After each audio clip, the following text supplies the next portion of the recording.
Bonjour tout le monde, bienvenue à Sport-Neuf Laval. Cette semaine, on est à l'Arena Yvon Chartrand, où est-ce qu'on va vous faire découvrir un sport où est-ce que les Québécois performent depuis plusieurs années. Des Sylvie Daigle, des Nathalie Lambert, des Isabelle Charret, des Marc Gagnon, Charles Hamelin, Marianne Saint-Gelais et notre Lavalloise, Tania Vincent. Alors, êtes-vous prêts? Nous sommes prêts et on vous fait découvrir le patin de vitesse.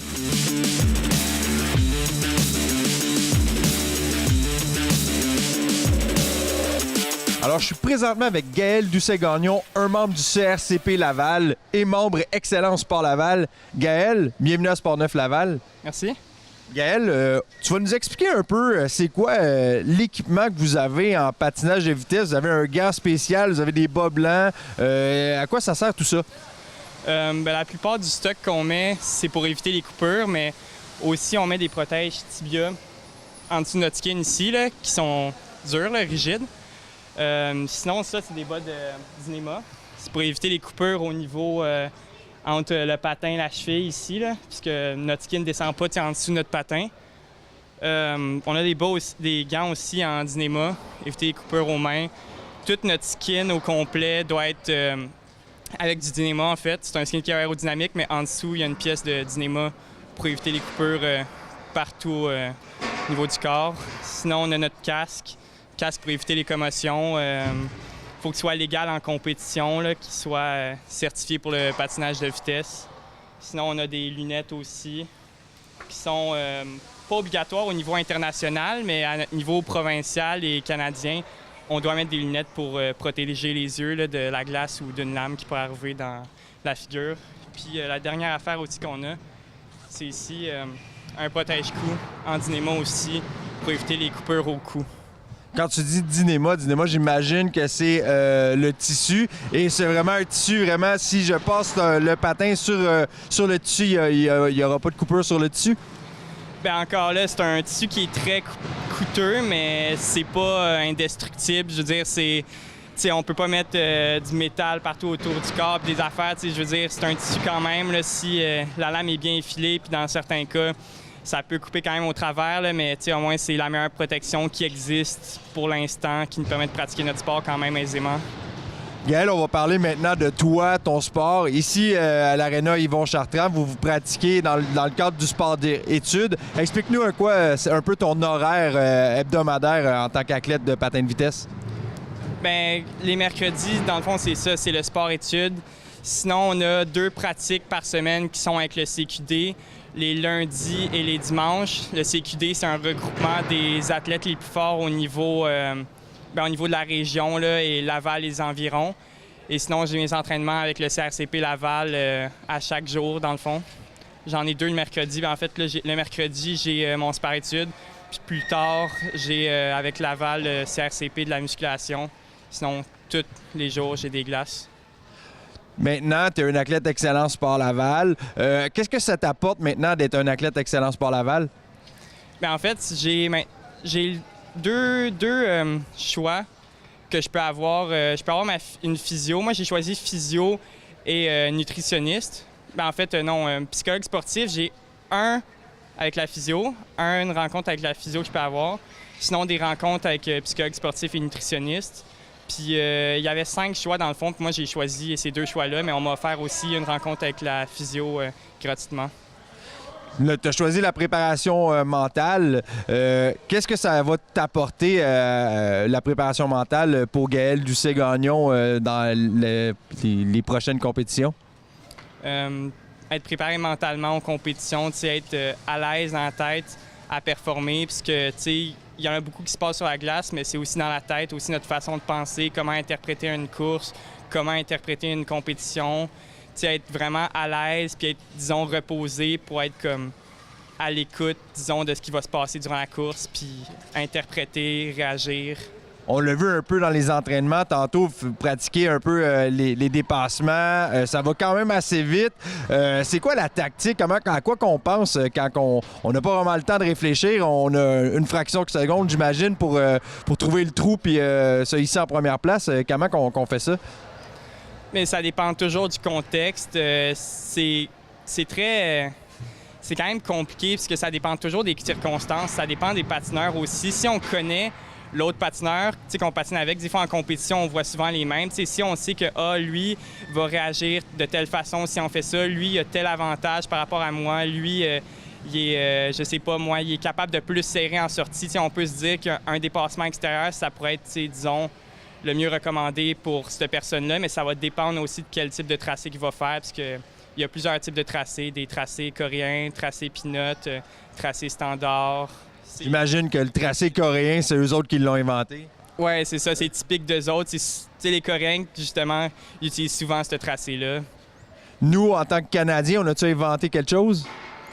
Pas à ce que je sache, mais ça dépend. Il y a des pays qui vont souvent, en course, vont faire souvent telle affaire. Je suis pas au courant cette année ce que le Canada fait en compétition, mais je sais qu'il y a des tactiques qui reviennent souvent avec les pays en compétition.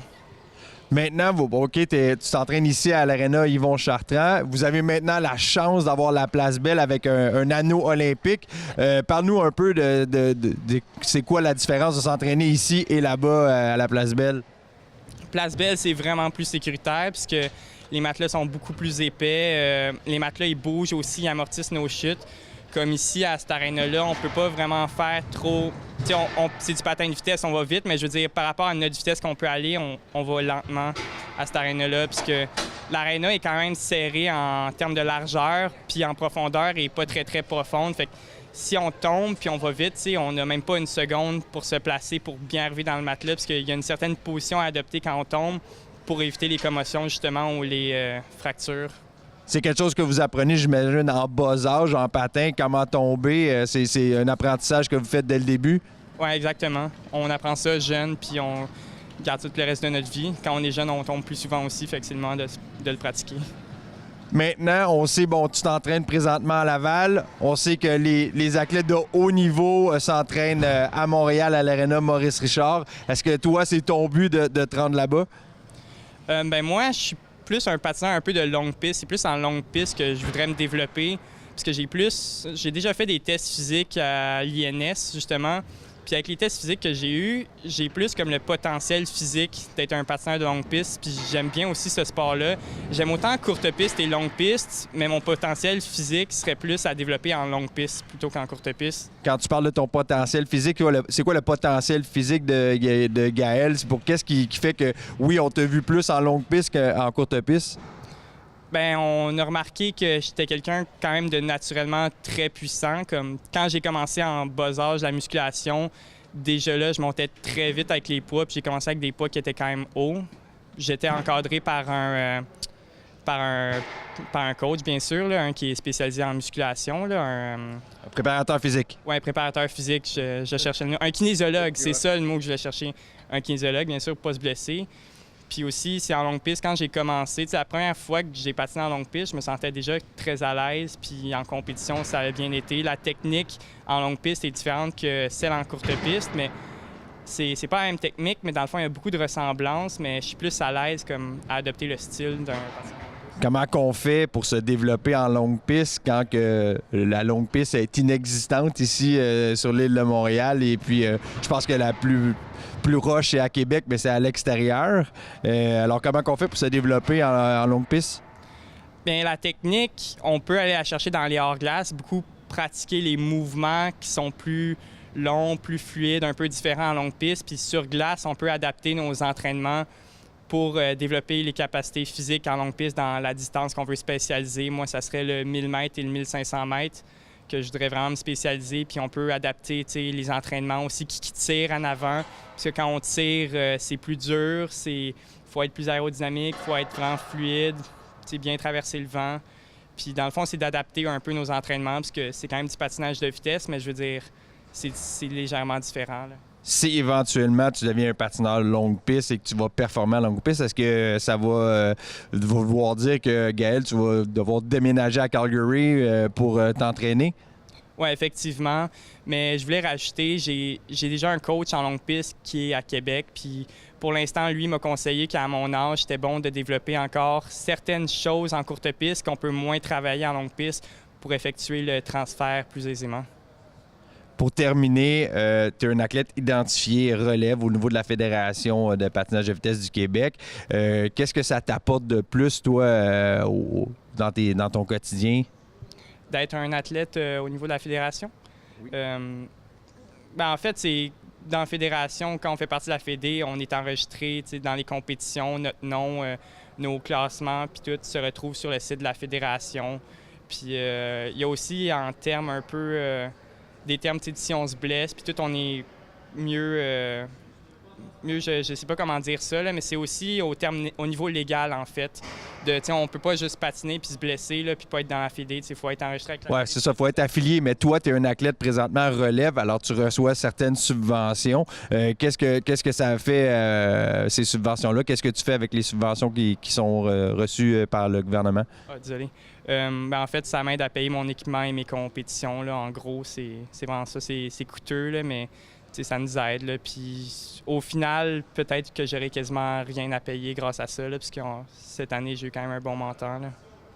Alors, si on résume, bon, ton but, c'est de performer à longue piste, mais bon, tu pratiques encore la courte piste. C'est quoi tes meilleurs résultats à vie? En courte piste ou longue piste? Les deux. Courte piste, j'ai eu plusieurs résultats, mais ce dont je serais le plus fier, c'est il y a 2 ans, j'ai été champion québécois dans une compétition provinciale en courte piste. Puis c'était quand même dur. Cette compétition-là, en fait, elle regroupait les 20 meilleurs par catégorie d'âge au niveau du Québec. Puis c'était une compétition qui était de haut niveau, là, vraiment. Là, puis fini premier à cette compétition-là. Et en longue piste, parce que bon, tu as dit que c'est là-dedans que tu veux te développer. Alors, c'est quoi ton meilleur résultat à vie en longue piste? Le plus haut titre que je suis allé chercher, c'était une médaille d'or dans la poursuite, il y a 2 ans aussi. En fait, après les 2 dernières années, j'ai gagné des médailles d'or dans les poursuites à chaque année. Sinon, j'avais gagné argent dans les 500 mètres, champion canadien par catégorie d'âge que je parle, de compétition. Mais ouais, c'est ça. Ma meilleure compétition, je vous dirais, c'est j'avais remporté au championnat canadien 2 médailles d'argent puis une médaille d'or. Bien, bravo. Bon, ben bonne chance. Je te souhaite un déménagement parce qu'on sait que ça se passe à Calgary puis que tu seras subventionné pour t'envoyer à Calgary. Fait que bravo et merci, Gaël. Merci beaucoup. Merci.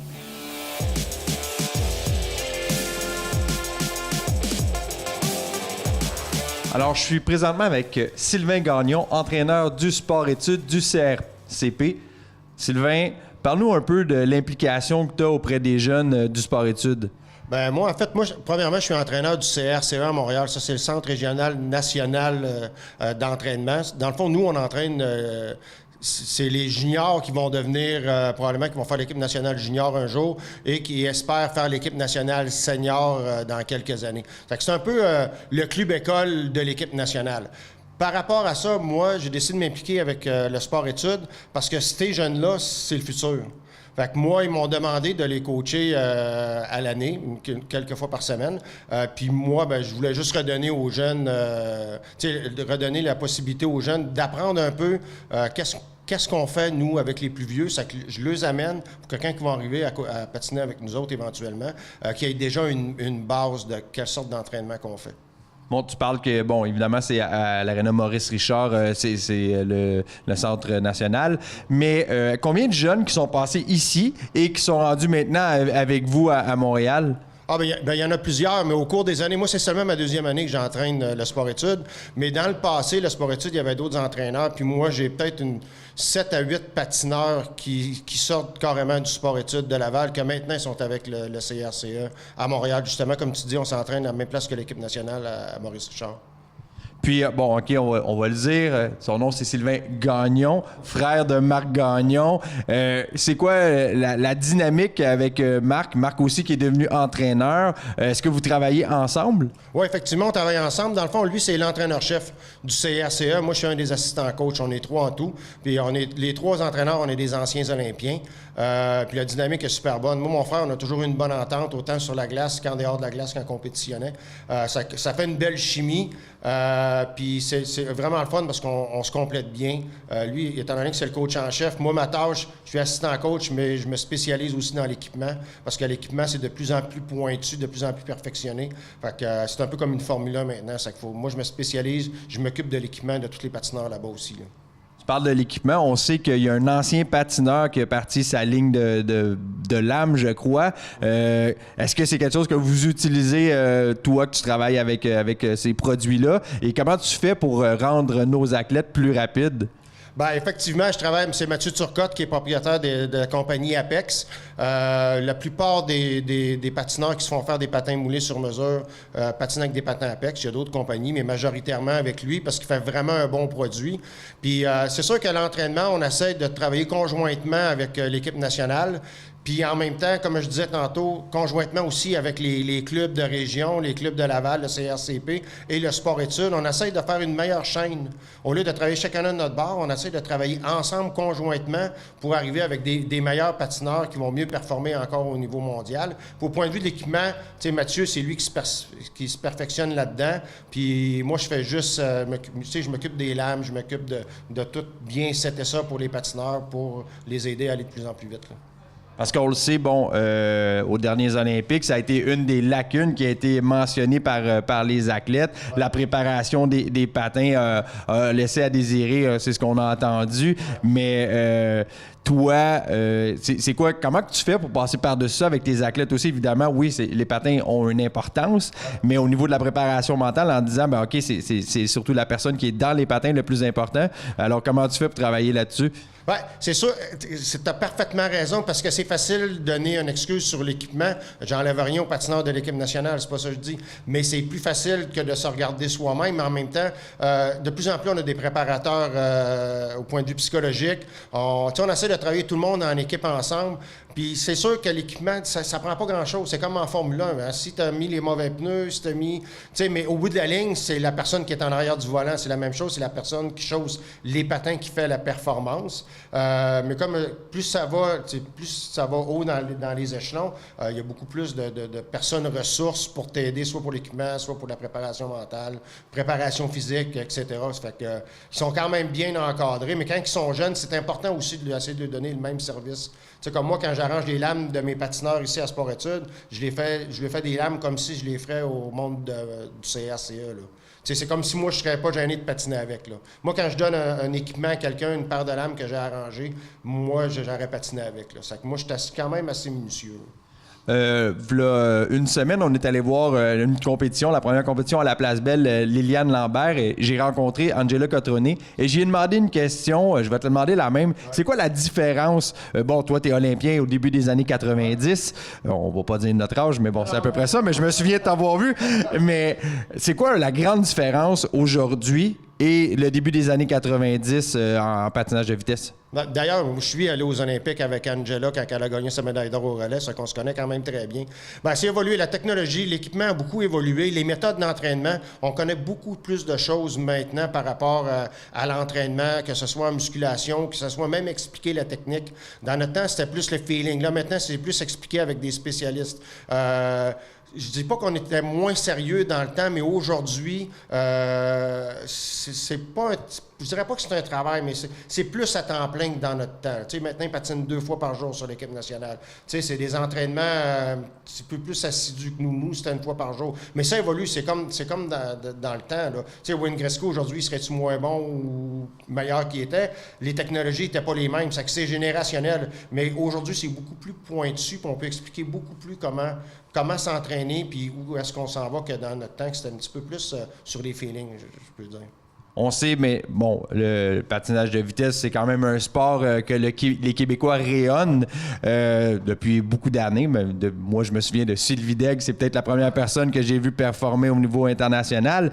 Mais comment qu'on fait pour toi, Sylvain, Marc, de donner cette passion-là à les jeunes et pour que ça se perpétue d'année en année? Bon, on a des Charles Hamelin, des Marianne Saint-Gelais qui sont encore là, qui sont les meilleurs au monde. Et puis en arrière, j'imagine qu'il y en a d'autres. Comment qu'on fait pour faire durer cette tradition-là? Bien, la tradition, ça part des jeunes. C'est comme... pas notre sport national, mais c'est comme il y a de plus en plus de monde qui connaissent le patinage de vitesse. Mais, comme tu dis, c'est la passion. Tu sais, on est des anciens patineurs. Moi, j'ai arrêté de coacher pendant quelques années, puis ils m'avaient demandé de coacher à temps partiel. Puis j'ai retrouvé la piqûre, puis je suis redevenu entraîneur à temps plein. Là. C'est de partager la passion. Puis chaque entraîneur, rendu à certains... On apporte tout quelque chose de différent. Tu sais, comme moi, je suis le passionné, je suis le gars de plus de feeling. On a un autre qui est cartésien. Fait que lui, il va plus expliquer les choses. Après ça, tu as mon cours. L'important, c'est d'avoir une bonne équipe parce que tu sais, il faut que tu t'entoures de bonnes personnes alentour de toi pour faire un bon entraîneur, admettons. Tu peux pas avoir moi, je pense pas que tu peux avoir la prétention de dire que tu sais tout et que tu connais tout dans tous les aspects. Tu es mieux de t'entourer de bonnes personnes qui vont bien te compléter. Puis c'est comme ça que tes patineurs vont bien performer parce qu'ils vont aller chercher un petit peu de tous les entraîneurs.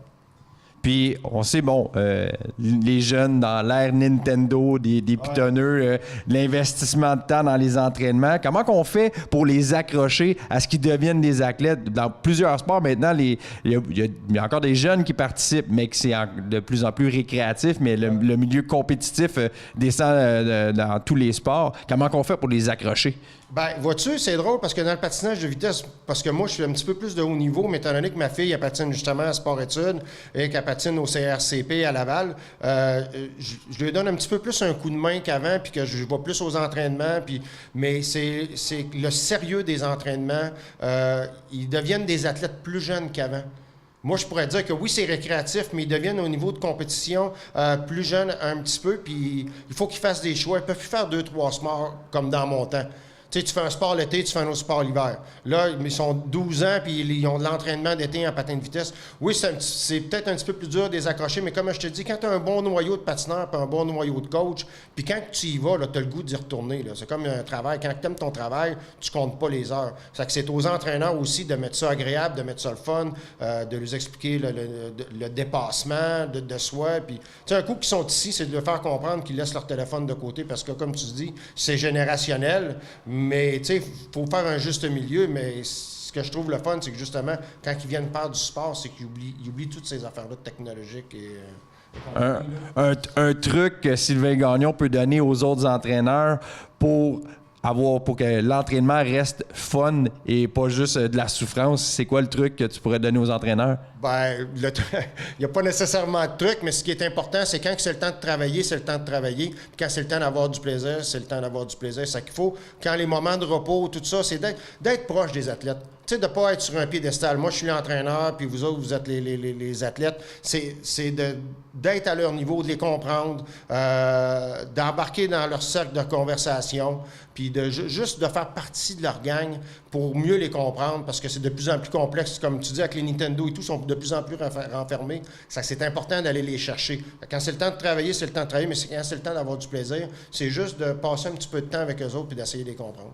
Mais je te remercie beaucoup, Sylvain. On voit que tu es un être passionné puis que tu sais le transmettre aux jeunes. Fait que continue, puis bienvenue à Laval, puis reste avec nous, s'il vous plaît. Ça fait plaisir. Merci.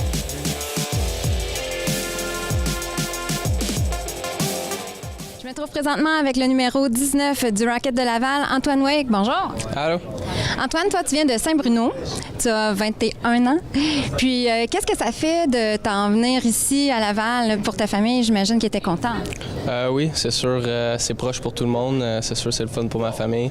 Ils ont la chance de venir me voir jouer à tous les matchs à la maison. Donc, c'est sûr qu'ils sont très contents. Parce que là, toi, tu as été 4 ans dans la Ligue de hockey junior majeure du Québec. Ça fait que ça fait un bout que tu es parti de la maison. Fait que là, de revenir comme ça doit faire du bien. Oui, c'est sûr, c'est le fun. Je pense que même en jouant à Rouen, là, mes parents trouvaient le moyen de venir me voir jouer quand même assez souvent. Là. Ce sont des grands supporters de moi, mais c'est sûr que ça va faciliter leur tâche là, de pouvoir être proche comme ça. Donc là, toi, cette année, tu as signé un contrat de 3 ans avec le Canadien. Ça, toi, ça a dû te faire un petit bonheur, hein, j'imagine? Oui, c'est sûr, c'est un rêve d'enfance. Je pense que de jouer à Montréal, c'est une chance exceptionnelle pour moi. C'est vraiment l'équipe avec laquelle j'ai grandi tout au long de ma jeunesse puis me rend mineur au hockey. Donc, d'avoir la chance d'être dans l'organisation puis de pouvoir avoir la chance de jouer avec les Canadiens, c'est sûr que c'est vraiment le fun. Puis là, tu es allé au camp d'entraînement cette année. Comment tu as trouvé ça? Est-ce que tu as trouvé qu'il y avait une grosse différence de jeu entre la Ligue de hockey junior majeur puis le camp d'entraînement? Oui, c'est sûr. Les joueurs sont très bons, très rapides. L'exécution est excellente. Je pense que la plus grosse différence, c'est qu'il n'y a pas beaucoup de temps avec la rondelle, pas beaucoup d'espace sur la patinoire. Ça va être à moi là, de m'adapter, de réagir vite à toutes les situations. Mais sinon, je suis confiant que ça va bien aller. Puis comment tu trouves ça ici, l'organisation? Est-ce que tu trouves qu'il y a un bon encadrement, que tu vas pouvoir justement te permettre de pousser ça, ce que tu as amélioré? Oui, c'est sûr. On a toutes les facilités là, à notre disposition pour pouvoir s'améliorer. Le nouveau complexe est vraiment phénoménal. Donc, on a vraiment tout pour réussir. C'est à nous autres de prendre toutes les ressources nécessaires pour pouvoir performer. Puis, c'est ce que je fais depuis le début de la saison. Puis là, le fait qu'il y ait plusieurs Québécois dans la chambre, est-ce que ça change quelque chose? Est-ce que tu trouves que c'est le fun? Ça donne... Ça met de l'ambiance? C'est sûr, c'est le fun de pouvoir parler en français un petit peu des fois, mais je me débrouille très bien en anglais. Là. Je suis parfaitement bilingue aussi, donc c'est sûr que qu'il y a beaucoup de Québécois ou non, l'important c'est de faire une bonne chimie avec tout le monde, puis d'avoir une bonne ambiance dans la chambre. Puis c'est comme ça qu'on va être une famille puis qu'on va pouvoir performer sur la glace. Là, justement, vous partez sur la route. Est-ce que ça, c'est une bonne opportunité là, de souder des liens? Parce que vous êtes dans l'autobus, vous passez plus de temps ensemble. Exactement. Je pense qu'un long voyage comme ça en début d'année, c'est tout le temps bon pour l'esprit d'équipe. On est juste un peu chanceux là, de faire notre 3-3 en début d'année comme ça. On est encore frais de l'été. Tout le monde est en bonne condition physique. Donc, on prend cette chance-là pour pouvoir performer puis créer une bonne chimie à tout le monde. Bien, merci beaucoup, Antoine. Je te souhaite une bonne saison. Merci beaucoup.